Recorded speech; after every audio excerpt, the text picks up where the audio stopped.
समता का अधिकार, right to equality. भारतीय संविधान के अनुच्छेद 14 से 18 तक समता का अधिकार दिया गया है।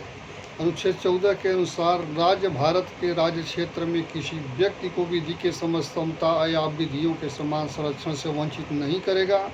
अनुच्छेद 14 में समता इक्वलिटी का सिद्धांत दिया गया है तथा अनुच्छेद 15, 16, 17, 18 इसको लागू करने का नियम अर्थात तरीका बताया गया है। अनुच्छेद 14 में उल्लिखित विधि के समक्ष समता प्रोफेसर डायसी के इंग्लैंड के विधि के शासन रूल ऑफ लॉ के समान है।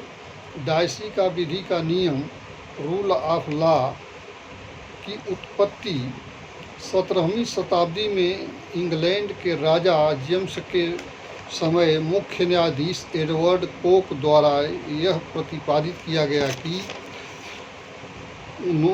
कार्यपालिका पर विधि की सर्वोच्चता सुपरमेसी ऑफ लॉ के सिद्धांत प्रतिपादित किया।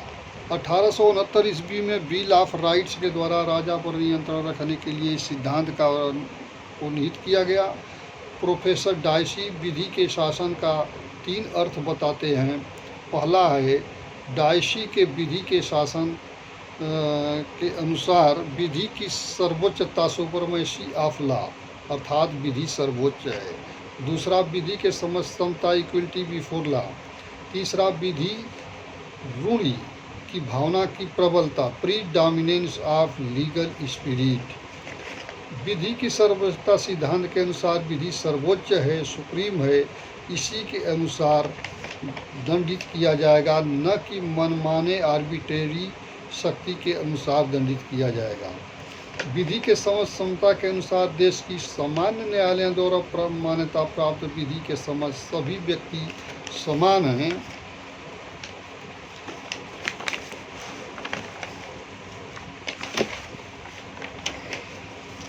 कोई व्यक्ति विधि से ऊपर नहीं है। देश की सभी सामान्य न्यायालयों के क्षेत्राधिकार से शासित होते हैं।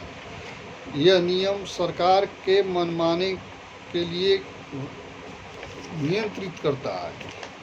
भारत में विधि का शासन पूर्ण रूप से लागू नहीं है क्योंकि उन्मुक्तियां, अपवाद जैसे विदेशी राजदूत, राष्ट्रपति, राज्यपाल, लोक अधिकारी, जज इत्यादि को उन्मुक्तियां दे दी गई हैं।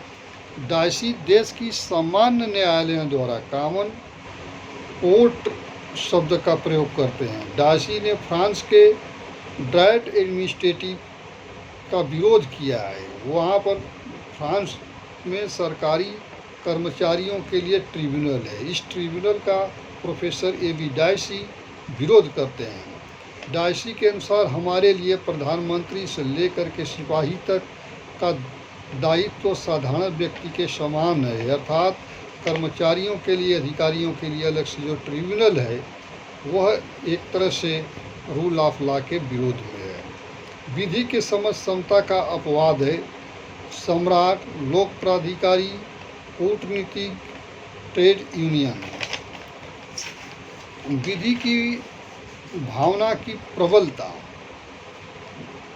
अधिकार की प्राप्ति रूढ़ि परंपरा जिनको न्यायालयों से मान्यता प्राप्त होती है अर्थात डायसी ये कहते हैं कि जो लॉ है, लॉ की जो आत्मा है वह कस्टम है, कन्वेंशन है, इन्हीं से जो है लॉ रिकग्नाइज होता है।